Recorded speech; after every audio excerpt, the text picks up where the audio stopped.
Welcome everyone. My name is Sean, and today I want to talk about what went down at the Kansas City Chiefs Super Bowl party. This was an event to celebrate their recent Super Bowl win, the two-peat for the Kansas City Chiefs, the third ring overall for quarterback Patrick Mahomes and coach Andy Reid, and it was disrupted when all of a sudden, a youth dispute, according to the media, broke out, and these youths that were having a dispute ended up wounding about 28 people and killing a known member of the community who was a disc jockey at a radio station, volunteer DJ at multiple different events.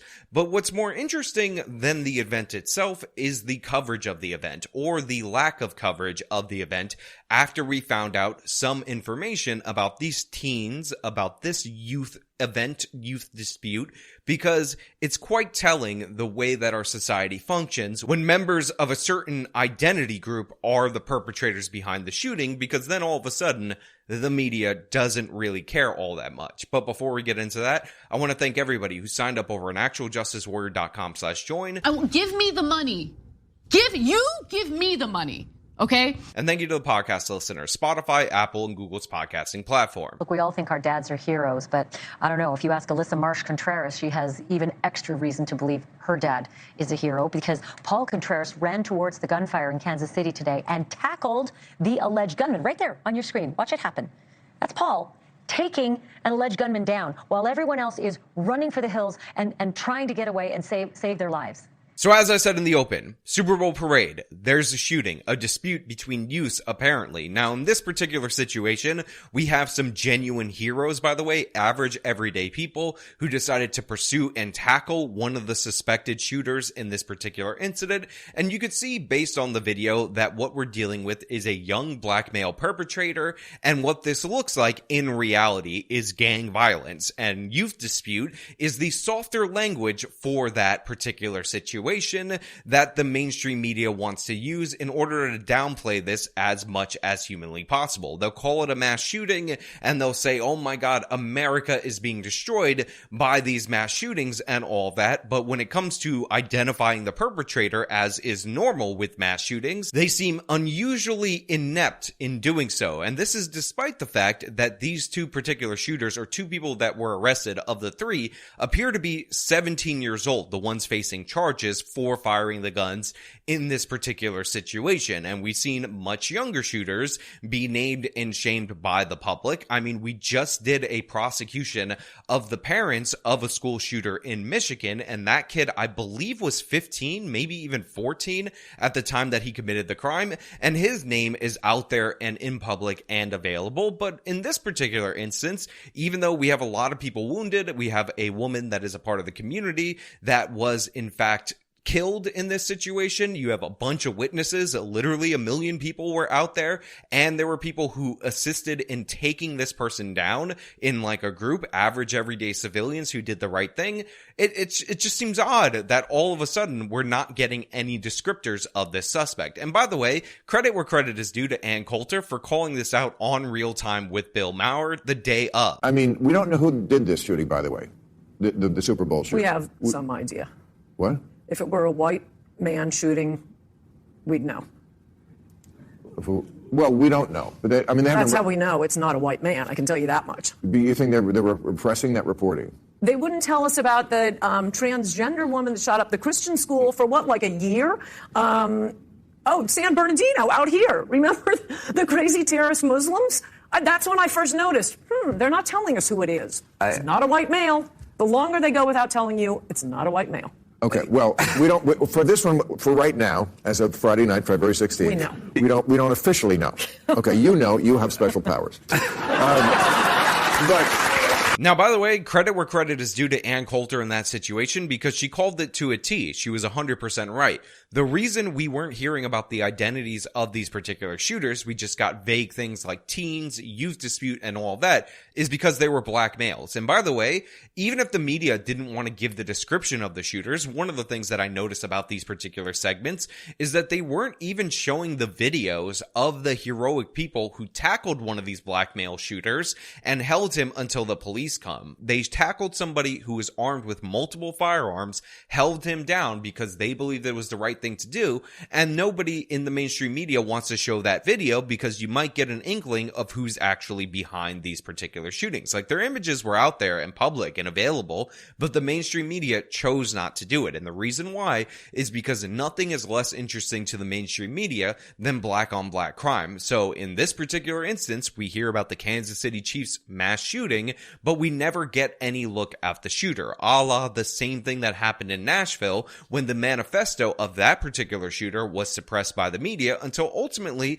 it ended up being leaked to Steven Crowder. So give Crowder credit where credit is due. I've been incredibly critical of him in the past when he's wrong and when he's not telling the truth, but in this particular instance, he did a good job, although his logo is a little bit noticeable on these pieces of paper. I'm just saying. Now, if you don't believe me that the mainstream media is not interested and actually goes out of their way to ignore black on black crime in the United States of America, I'm going to prove that to you in just a little bit, but I want you to see this very awkward interaction where one of the people who was a witness of this particular situation seems to have adopted the mainstream media worldview that it's evil, white, and racist to describe a criminal who committed a crime that resulted in the wounding of 28 people and the killing of one of those people, because I think it's quite fascinating that they had to press this hard to get a description out of an individual who clearly and obviously was trying to avoid doing so. What did he look like? Can you give me any sort of description? Would you be able to ID him if you needed to?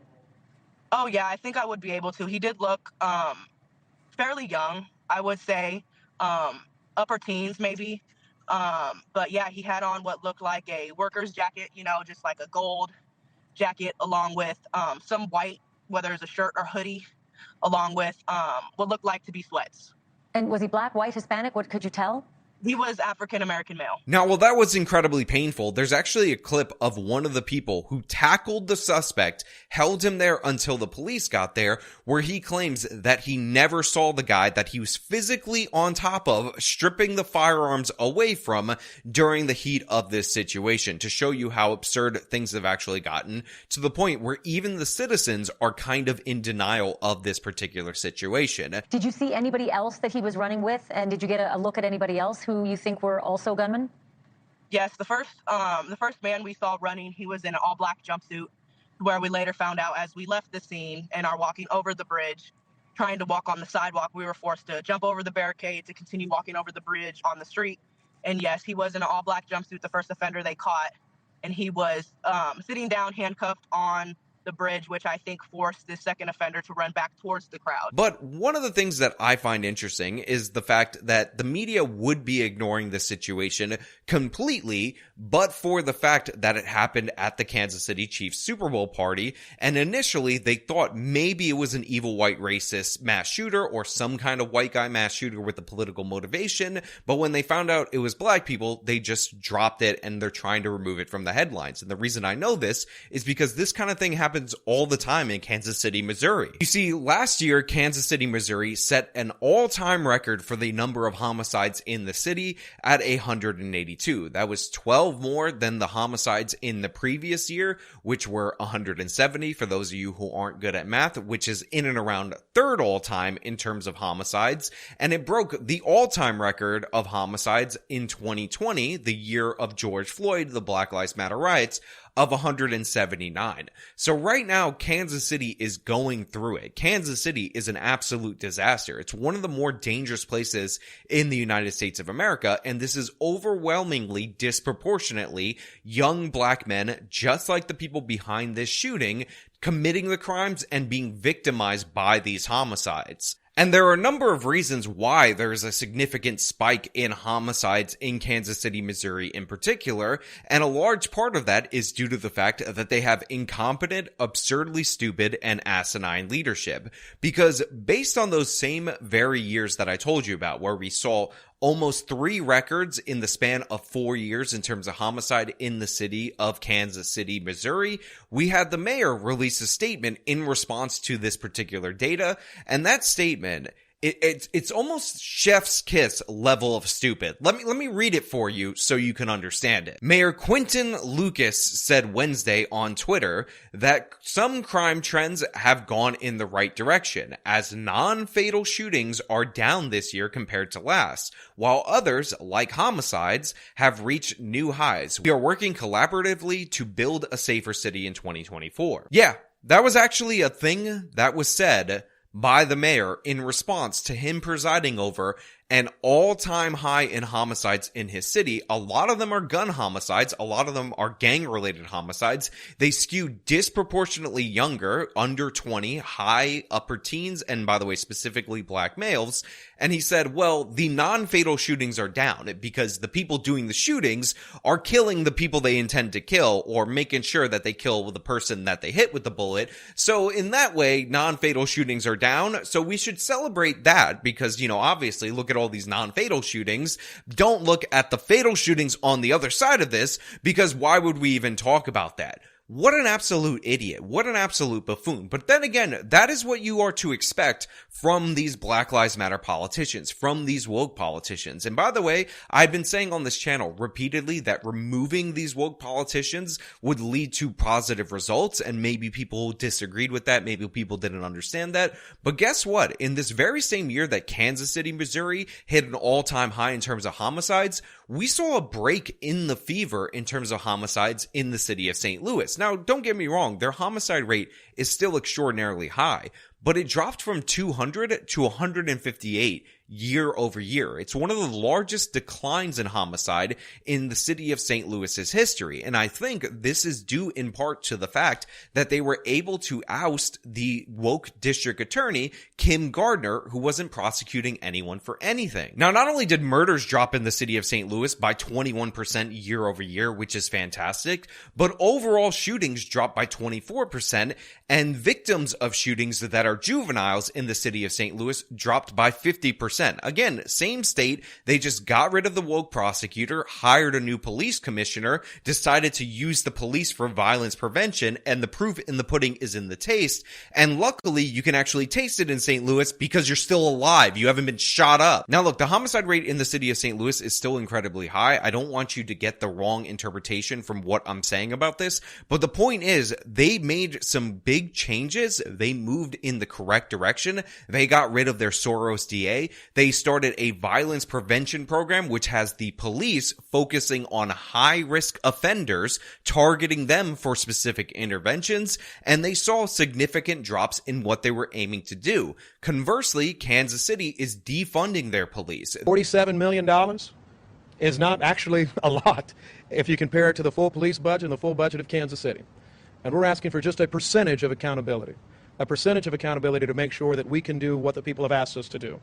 Represent their interests, make sure we're looking out for them, make sure that we're listening to black and brown voices, and make sure that when we look to solutions to violent crime, they're solutions that people in Kansas City, that taxpayers in Kansas City, that citizens of Kansas City have voted to support. Their police force is down 20%. And if you look at the year-by-year homicides in the city of Kansas City, it's absolutely disastrous. It was at great all-time lows back in the mid-2010s, and all of a sudden, as police force has reduced, we're seeing giant spikes in homicide. This isn't hard to figure out. You need to have police on the streets. If you continuously hamstring them, if you defund them, if you create a culture that is against them, causing them to leave the police force, then you're going to have major problems. Conversely, if you get rid of these woke, idiotic district attorneys, if you hire some thinking police chiefs, if you actually try some interventions to target the individuals committing the crimes, not trying to arrest poverty, you can end up with positive situations, positive results, even in areas that are so hopeless, like the city of St. Louis, which in previous years had Central American cartel-controlled homicide rates, worse in the entire world level homicide rates, or at least up there, can be reduced, and dramatically so. $47 million is not actually a lot if you compare it to the full police budget and the full budget of Kansas City. And by the way, I'm not speculating on defund the police. You can hear it from the boss man in Kansas City himself, where he's talking about pulling $47 million out of the police force. But don't worry, it's not defunding the police, it's just accountability. And this, of course, is what led to the giant spike to record levels of homicides in Kansas City, Missouri. Kansas City, Missouri officials have now filed a lawsuit challenging a new Missouri law dealing with the funding of the Kansas City, Missouri Police Department. And not only did this woke idiot mayor defund the police because it was only $47 million, I've only lost 20% of my officers and I don't have enough people to walk the beat. But when the state of Missouri actually tried to stop him from defunding the police, he filed a lawsuit against the governor so that he could take money away from his police department. It's probably one of the only instances in the entire country I've seen this happen. But yeah, this guy was so intent on defunding the police, he wanted to sue in order to do it. And by the way, if you don't think that this comes from a pro-criminal mindset from the mayor, he's actually fighting with the governor right now over this specific Kansas City Chiefs incident because he's angry that the governor called these people thugs. The people who pulled out guns and opened fired at a Super Bowl party where 1 million people were attending, wounded well over 20 people, killed an innocent woman in a thuggish gang shootout. And the issue that the mayor has is that the governor isn't being nice enough to those people. The mayor isn't coddling them enough. So yeah, not only was this guy so intent on defunding the police, he legitimately sued the state of Missouri so that he could do so when they try to stop him. But now he's defending the criminals in this instant because how dare you call these innocent angels who shot up a Super Bowl party, who wounded 20 plus people, killed an innocent woman, thugs. How dare you do that? Be kinder to them. They're babies. They were just trying to feed their starving family. Yeah, so while this story will be out of the news relatively quickly based on the identities of the perpetrators, I will point out that a lot of people are saying, oh, this shows the problem with our gun culture in society. This shows the problem with our system and we need gun control. Even though it's illegal for these guys to have pistols, and I know one of them had a rifle in addition to a pistol, but the majority of the shooting was committed by people who are under the age of 18 who already are not legally allowed to own pistols using pistols. That's what happened right here. But the thing is, regardless of their fraudulent gun control narrative, this does say something about the country. I have been pointing out that it is incumbent upon Republican governors to do something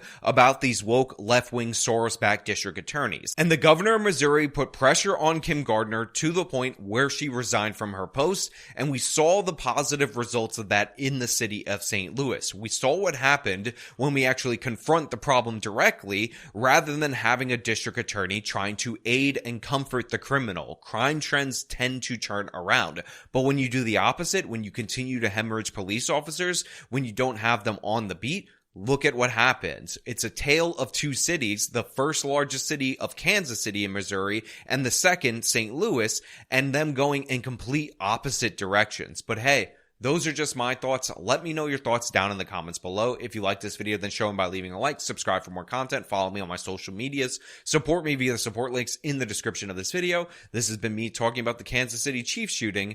Till next time.